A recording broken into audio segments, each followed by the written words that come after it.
Kurang belajar. Tapi bisa sih. Murah kok. Eh, eh, eh, eh.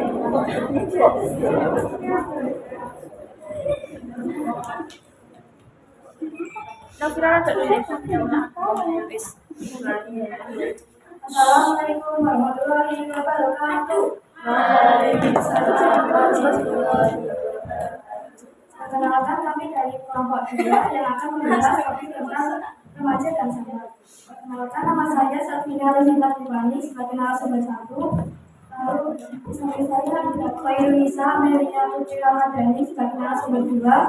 Lalu sebelahnya ada Nafisa Zahra Aulia sebagai narator. Dan sebelah saya ada Novita Fitri Aryani sebagai MC untuk hari ini.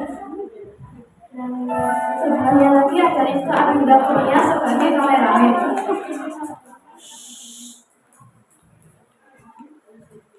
Ya. Assalamualaikum warahmatullahi wabarakatuh. Waalaikumsalam warahmatullahi wabarakatuh. Assalamualaikum warahmatullahi wabarakatuh.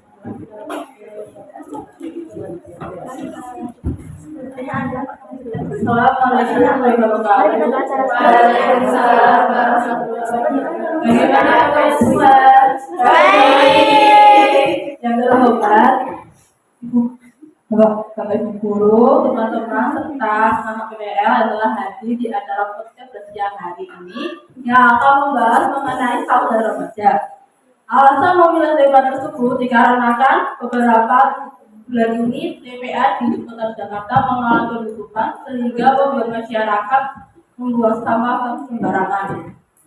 Untuk pembahasan lebih dalamnya lagi, mari kita panggilkan moderator dan narasumbernya.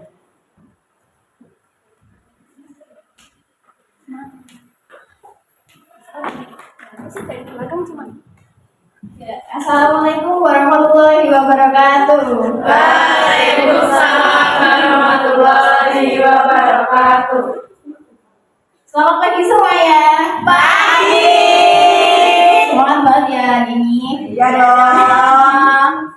Baik, sebelumnya perkenalkan nama saya Novira selaku moderator yang akan memandu acara talk show pada siang hari. Perkenalkan juga kedua narasumber kita. Yang pertama ada Kak Selvina Rosita. Gimana? Yang kedua ada Kak Khairunisa Amelia Ramadhani.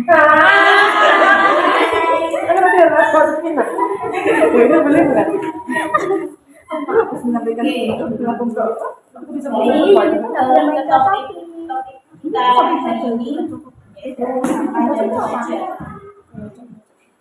Nah, setelah beberapa bulan ditutupnya TPA Kelurahan karena overload atau kelebihan muatan sampah, ternyata menimbulkan sejumlah polemik dan kegaduhan di kalangan masyarakat. Akibat dari ditutupnya TPA pula sempat terjadi penumpukan sampah di beberapa titik di kota Jogja. Nah, menurut kalian nih, gimana dampak penutupan TPA tersebut?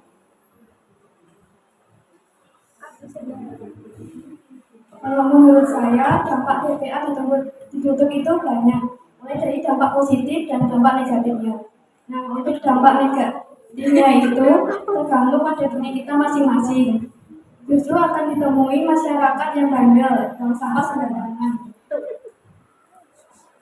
Karena TPA tertutup, malah membuangnya di sungai karena tidak tahu akan diapakan kalau dibiarkan di rumah saja daripada ditimbun. Ini berbalik pada diri kita sendiri akan mengambil hikmahnya atau tidak. Setiap kebijakan pasti ada dampak negatifnya ataupun positifnya. Nah, untuk dampak positifnya, bagi masyarakat yang sadar akan tujuan penutupan TPU, mereka akan mulai mengolah sampah sendiri dan mencari solusi seperti mengubur sampah organik untuk membuat kompos atau mengolah sampah bekas kemasan makanan menjadi pernak-pernik seperti tas, seperti tikar, dan seperti tas untuk ke pasar. Hanya itu yang bisa saya sampaikan.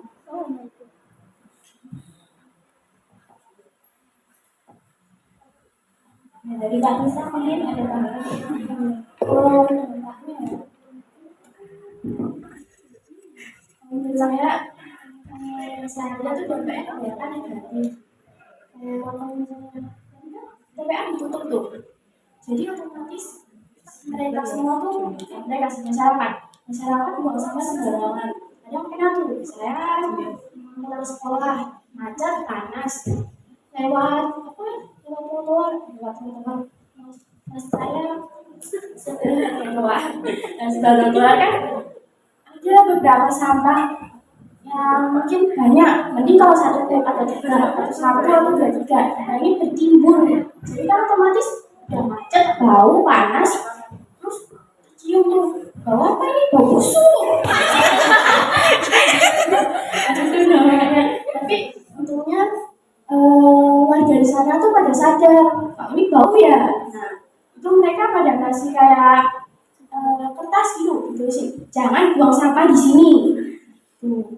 Itu ada dampak positif. Itu dari saya. Oke. Sebelum kita lanjut ke pertanyaan selanjutnya nih, ada video dulu.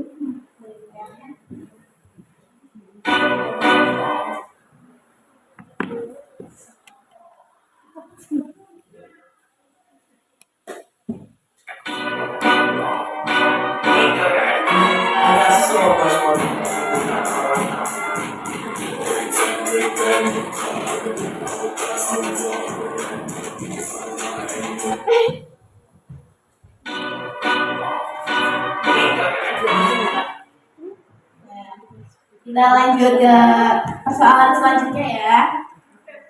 Dari permasalahan ini nih, ada nggak sih solusi atau aksi untuk menyelesaikan masalah sampah yang makin hari makin numpuk? Kalau dari saya ya solusinya yaitu kesadaran diri sendiri. Kalau diri sendiri aja nggak sadar ya gimana mau nyelesainnya. Terus juga kalau untuk aksinya tuh kita bisa memberi edukasi. Kayak saya di sekolah ini kita diedukasi untuk nggak buang sampah sembarangan. Yang nanti tuh bisa bikin bikin kebanjiran gitu misalnya. Terus juga kalau aksi tuh biasanya kayak ada demo nggak sih Kak?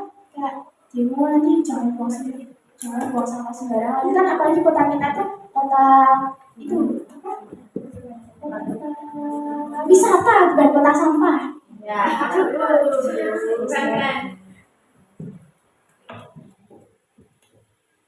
Solusi untuk mengurangi penumpukan sampah itu benar apa yang dikatakan oleh Kak Nisa. Memberikan edukasi kepada masyarakat. Lalu untuk tambahan kita bisa mengingatkan ke setiap orang agar tidak membuang sampah pada lokasi penumpukan sampah supaya penumpukan sampah itu bisa berkembang hari demi hari. Itu hanya itu yang bisa saya sampaikan. lalu belakangan ini di beberapa TPA di Jogja kan ditutup ya. Nah, ada nggak sih dampaknya?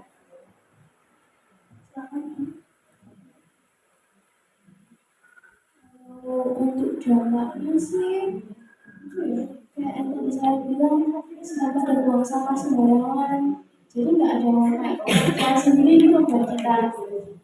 Itu aja sih. Saya kan mungkin ada tambahan. Kalau dampaknya itu paling mungkin banyak sampah-sampah yang bertebaran di jalan seperti yang tadi dikatakan Kak Nisa yang sebelah trotoar ada sampah penumpukannya. Kalau siang itu bisa menimbulkan bau apalagi panas gitu. Nah, ya itu. Lalu ada nggak sih alternatif selain membuang sampah di TPA menurut kalian? Alternatifnya sih kalau sampahnya organik gitu atau bahasanya itu kita bisa kubur lah, kita bisa rekomend juga. Kalau untuk sampah yang kayak yang lain misalnya botol-botol itu bisa dijadikan pernik atau enggak buat wadah gitu. Kayak contohnya di sini nih, ini sampah botol aqua bisa dijadiin kayak gitu pot bunga, pot tumbuhan. Enggak salah nih, teman-teman. Mungkin bisa dijadikan pot bunga juga bisa, atau dijadikan dengan bangunan seperti yang pernah ada di berita itu, rumah terbuat dari botol yang isi sampah lalu dicor. Itu bisa mengurangi sampah-sampah. Mungkin banyak sampah bisa berkurang karena inovasi tersebut membuat rumah dari botol bekas yang isinya dalamnya ada sampah-sampah. Bisa di itu ya kak, biogas juga ya, sampah organik. Ya itu juga bisa untuk buat biogas, bahan ganti kompor. Terus kalian sendiri nih udah buang sampah pada tempatnya? Ya, Bu. Oh, pastinya saya sudah, kan saya diundang di sini.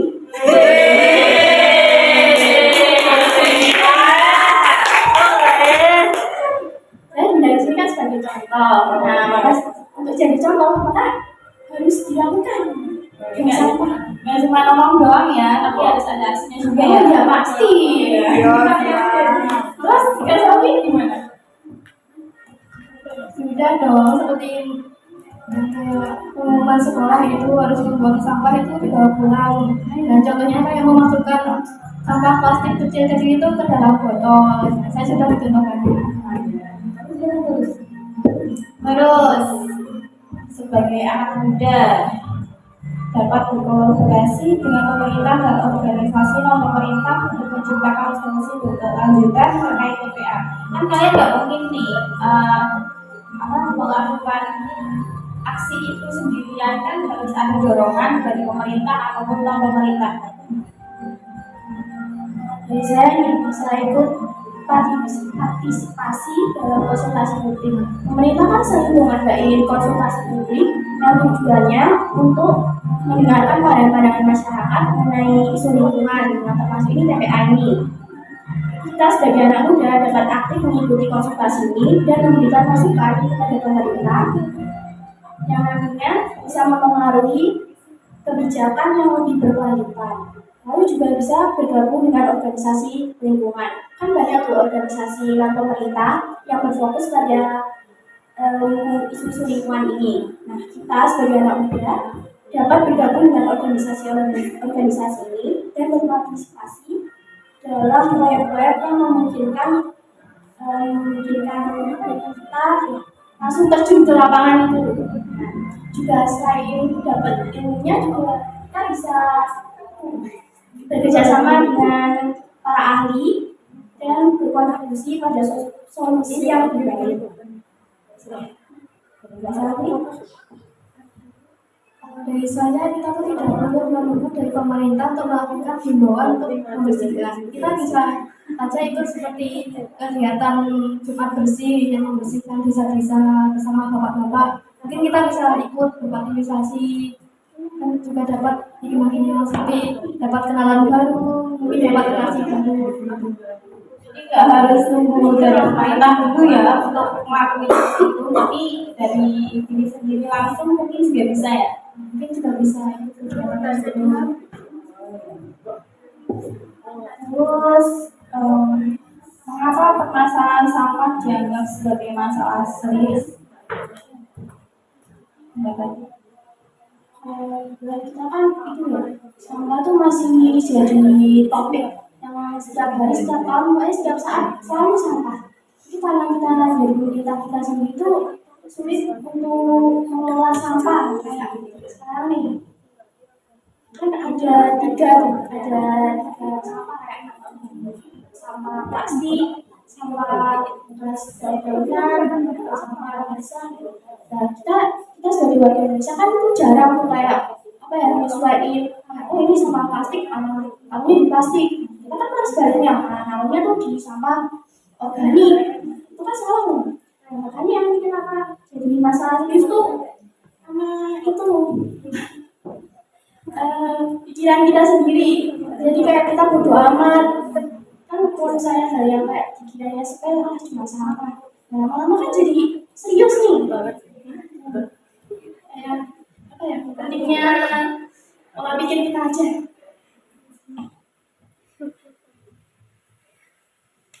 Menurut saya sih masalah itu karena semakin hari itu semakin banyak penduduk di bumi. Nah, kelahiran itu semakin tinggi daripada kematian.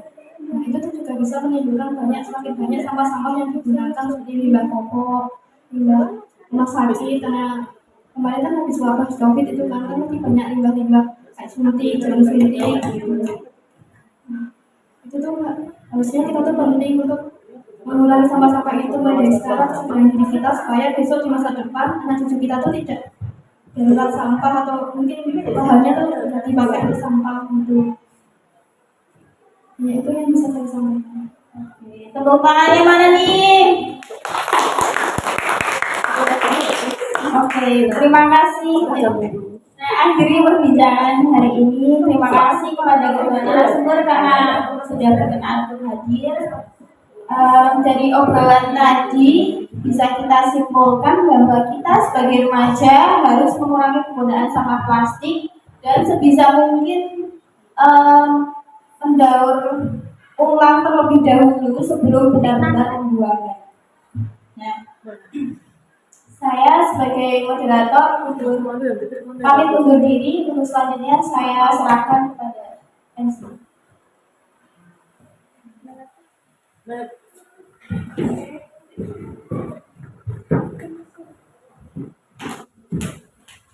kan tadi sudah dibahas mengenai cara mengatasi penumpukan sampah. Oleh karena itu, sebagai warga kita harus mulai menjaga kebersihan dari diri kita sendiri. Karena jika lingkungan kita bersih, maka akan menciptakan lingkungan yang nyaman untuk ditinggali. Sekian dari saya, kurang lebihnya mohon maaf. Assalamualaikum warahmatullahi wabarakatuh. Waalaikumsalam warahmatullahi wabarakatuh.